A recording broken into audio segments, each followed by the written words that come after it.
My next guest, a Super Bowl champion, four-time Pro Bowler analyst for NFL on Prime, gets roasted by, I believe, his son. Was that your son roasting you? I got roasted by Michael Lee. Yeah, he had a big time, that's for sure. That is so amazing. Life is good for you, and I need to hear about the new podcast. I want to start there. Fitz and Wit. It's you, Ryan Fitzpatrick. Don't you spend enough time together? What is this? I guess we can't get enough, Kay. It's one of those things that I think for 2 years we've kind of put off. We keep saying we're going to do it. We didn't do it. And then now we're here. And look, I even got the microphone out because I know you've been in this world. I don't even know how to move any of this stuff. They came and set up my office. I have no idea how to work my computer anymore or any of these screens. So I'm going on the big mic today. You know, here we are. But I love it. We're excited. It's a lot of fun. It's just us hanging out, talking about football, our family, our adventures on Thursday nights. Just a little bit of Fitz and Wit in our life. I love the name. New episodes on Mondays on YouTube, Spotify, Apple Podcasts, everybody down. Oh, it's produced by Wave Sports. Interesting. So y'all are getting that $100 million check from Amazon here coming up, huh? Yeah, I don't know about all that. Right now, we're just trying to figure out how to work the equipment. And, also, Kay, like we doing what we do on Thursdays. Yeah. You talk in these 10-second, 20-second bites. And then all of a sudden it's like, oh, wait, I can just talk. So You're just getting used to that whole dynamic of, hey, this is like us sitting around having a coffee or a beer after the game. Let's just rap and share our feelings about stuff. So that part's been fun, too. It's just more time for us to fellowship. We feel like we're FaceTiming and sharing it with the world. Ryan Fitzpatrick, very funny on Twitter, of course. Very funny yesterday when he was counting those Jared Goff interceptions. What'd you make of that?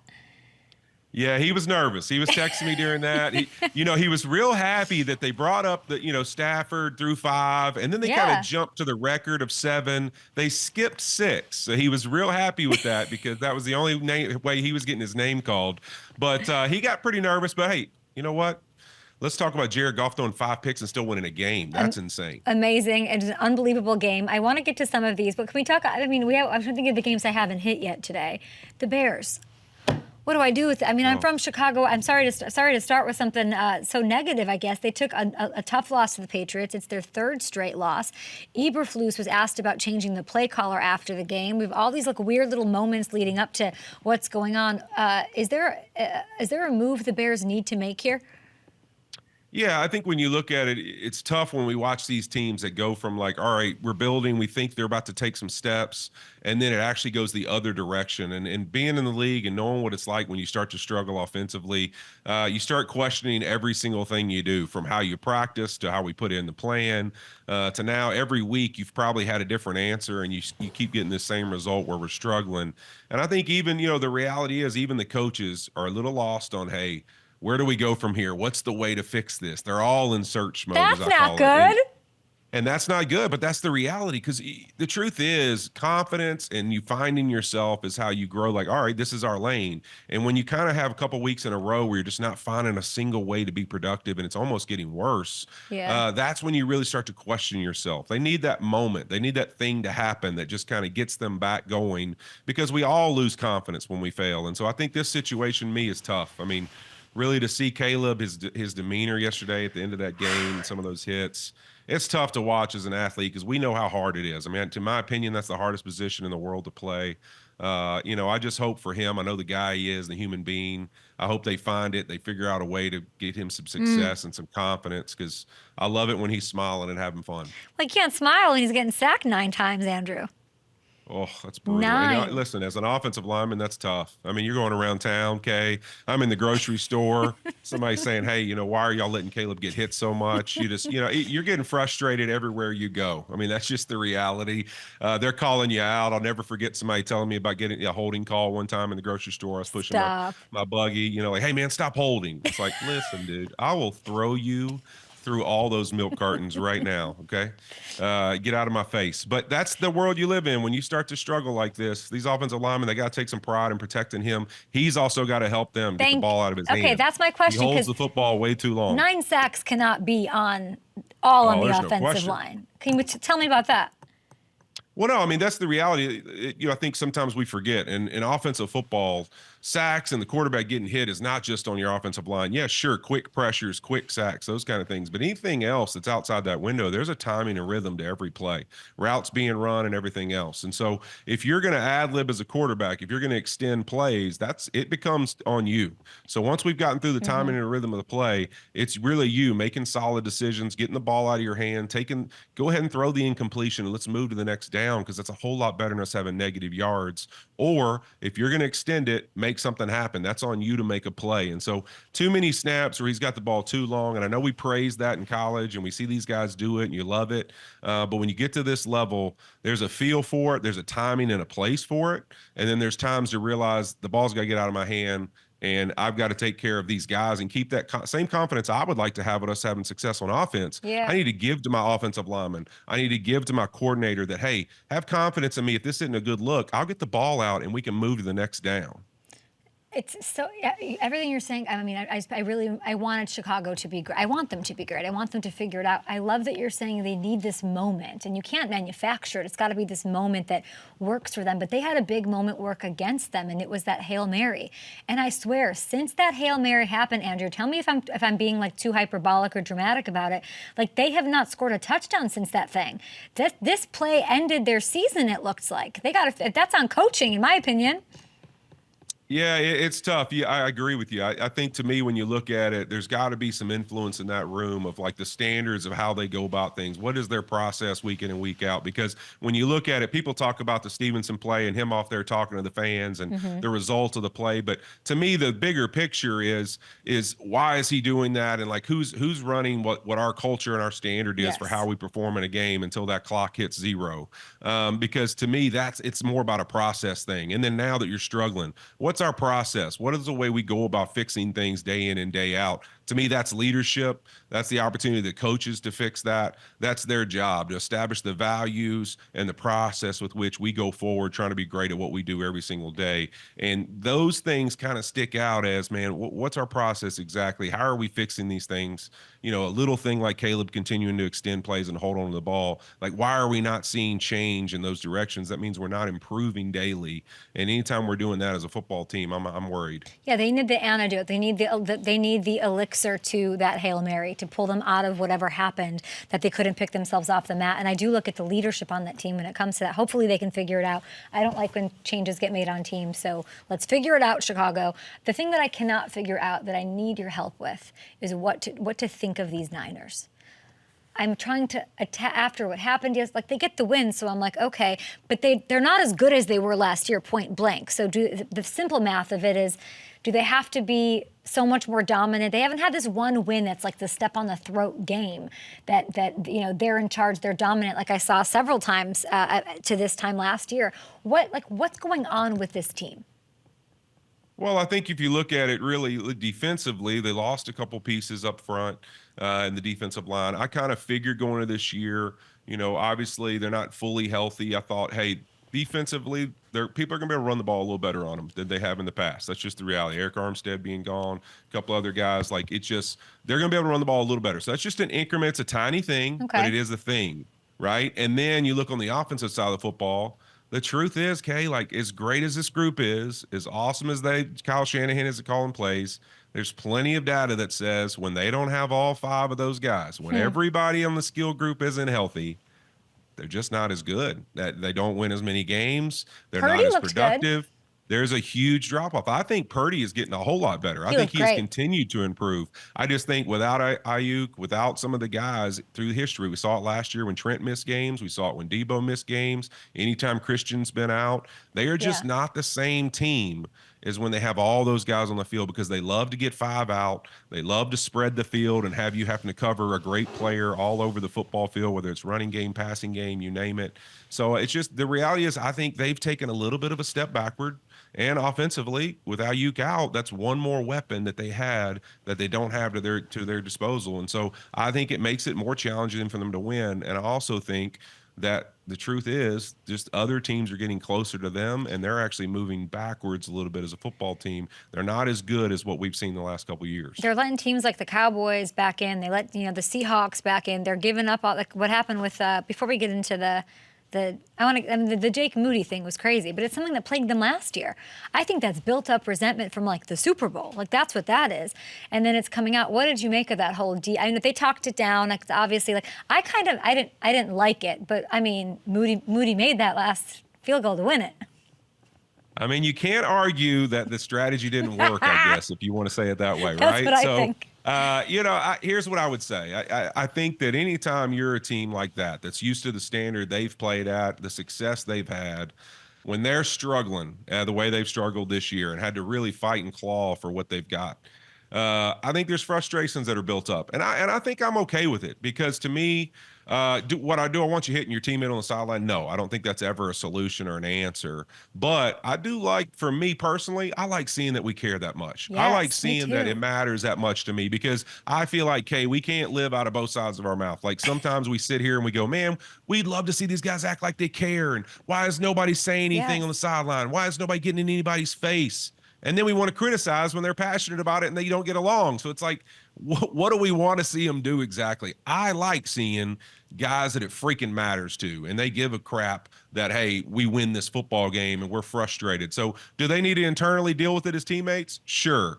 But do I love that it means something to them that we're busting our butts to go win this football game? Heck yeah, I love that. Yeah, I don't think Jake Moody makes the game-winning kick if Debo doesn't get in his face, if Pepper doesn't have his back, he goes out there and he executes. Whenever stuff like that happens, I just look at like, oh, there must be more to that. And then I think, why didn't, I blame the coach. It's a problem I have. It's my toxic trait. I'm right away like, well, why doesn't Coach Shanahan figure out why, there's clearly something wrong here. Like he needs to hold special teams accountable. Why didn't he, he's just going to roll Jake Moody back in the same thing and expect something a different result. So I always blame the coach, which probably isn't right. But I do like seeing the vigor. I think it matters. It needs to happen. I agree. I love it because sometimes when you do those things, you get in a tunnel. Like you feel like you're all alone. You're messing up. You're making mistakes. And then you just continue to do it because you're freaking out. Yeah. And sometimes a moment like that where somebody just like, whoa, like he just went after me. He's mad.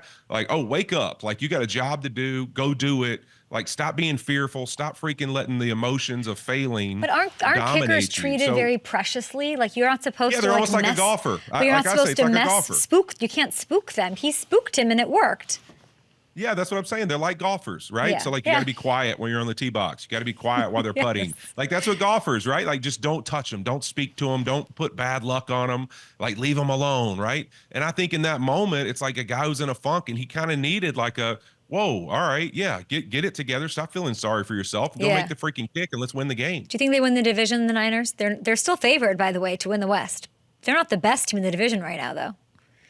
Okay, you know I'm not going to pick the Niners. I'm going to go the Los Angeles Rams. Yeah? Come on. Let's go. We got our offensive line back. The boys are coming back. All they got to do is take care of business tonight, and we're going to get on a roll. That's what I believe. No, you know what? I really do think the Rams getting healthy, we're going to get to see what this team is really like. They haven't played with their starting offensive line the entire season yet. So finally, for them to have that opportunity going forward, I think they try to make a run at this. But, dude, I think we got to put some respect on the Arizona Cardinals name. I mean, continually, they seem to show us, if you show up and think that they're not going to play physical football and that you better bring your A game when you play them, you are very mistaken. So I love this Cardinals group. I got a lot of love and admiration for them because I think that they bring it every single week. James Conner is fun to watch play. Yeah, and such a great story. Like we love that. Last one. I don't even know if I want to throw this at you. I feel bad. The Cowboys. Oh, gosh. What would you like to talk about? Because there's the Micah Parsons, there's the Trey Lance thing, there's the CeeDee Lamb son thing. Is there a place you'd like to go with the Cowboys? Well, don't forget about the lights, Kate. The sunlight doesn't bother offensive linemen, because when I'm taking sets and run blocking, there's shiny stuff in my face. I missed my hands because there's such a glare. No, not true. That's an excuse. Get over it. You're a professional athlete. Woo! I don't want to hear that crap. Figure it out, okay? I don't want to hear whining about the sunlight. But he really did. There's no way. There's no other explanation. He did not see that ball. He didn't even try. That's great. Figure it out. I don't want to hear about excuses about lighting, okay? Baseball players play in the sun. They put a hand up and catch the ball. I don't know. Figure it out. I just don't want to hear the excuses. All right. So my thing on that is that. And then after the game, I think with Micah, and you hear the comments everybody's reacting to today, I'm not a big fan of like jumping on what guys say right after a game, because to Okay. me, the emotions, the energy, like Well, you're not he's always in the tweeting best right now. headspace. So now it's a day. And then oh yeah, I don't doubt he is. I Now know it's a Micah day well later. enough to know he's going after every single person that's mentioned his name today. See, I don't know. I was thinking on the drive into work this morning, I go, I don't know Micah. I've never met him. I don't know how serious he is, what he means by it, what he doesn't mean by it. But I mean, did you see what he said about McCarthy? Yeah, after the game. Yeah, let's just make today? sure everybody sees it. Let's take a look. That's above my pay grade about if Mike is coaching again next year. But, all coaching aside, Mike can leave and go wherever he wants. But the guys I kind of feel bad for is guys like Zach Martin and guys who might be on their last year or on their way out, because that's who I wanted to hold the trophy for. You want to win games and do great things with those type of legends who put in more time and work than Mike McCarthy ever did. So. Crazy thing to say? It is. I think it's the generation that we live with, in the sense that he's got his own podcast. Yes. A lot of these guys now have their podcasts. And so what I mean by that is I think Micah there in that moment, what he's really trying to get out is the guys who day in and day out put their bodies on the line and serve as players, their organization, and do the things like a Zach Martin has done.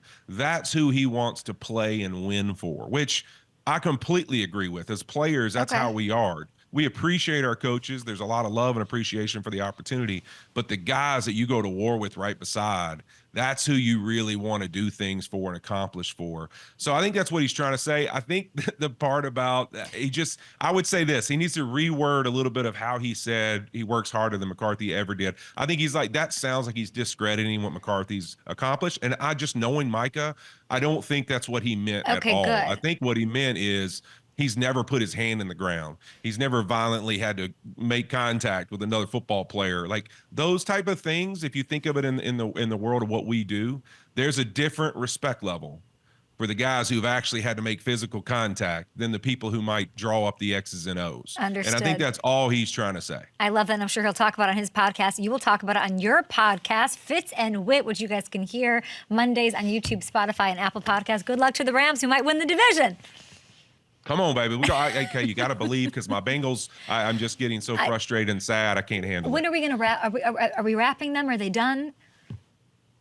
They're never done. Okay, we are never done. Okay, I won't allow it to be said. Okay, we're never done. We still got a chance. If there's a window, we got a chance. Hold on, we're going to go to break here, but I do need to ask you about that, because I was thinking about you this morning, and I go, you've been with the Jets twice, right, on Thursday Night Football. Yep. Last time you saw them, everyone's having the time of their lives. There's Halloween. What do I do with them? Are we wrapping them? Are they done? I'm done. We're done. Why? I'm out on the Jets. Give me one reason they're done. Why?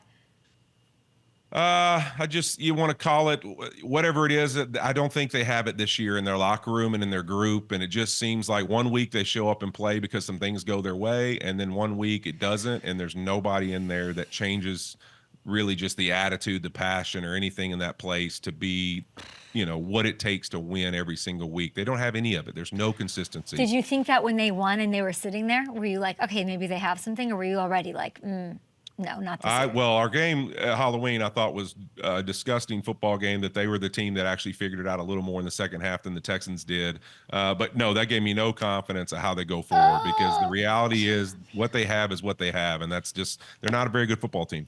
Oh, you're the best. Love ya. Where are you this week? Oh, you got a big one. Big game, Kay. Big game. Huge one. Got the Commanders in Philly. Come on, the first matchup of Jaden Daniels and Jalen Hurts. Let's go. Philly will be you'll have that. I mean, you love the link. Get out of here. You're gonna have the time of your life. We're gonna eat good. We're gonna have a good time. Enjoy it. Lots of tour in the city. You were the absolute best. I cannot wait. And honestly, it gets better and better every week. Love watching. Well, appreciate it. Thank you so much, Kay. Congrats on the podcast. Let's go.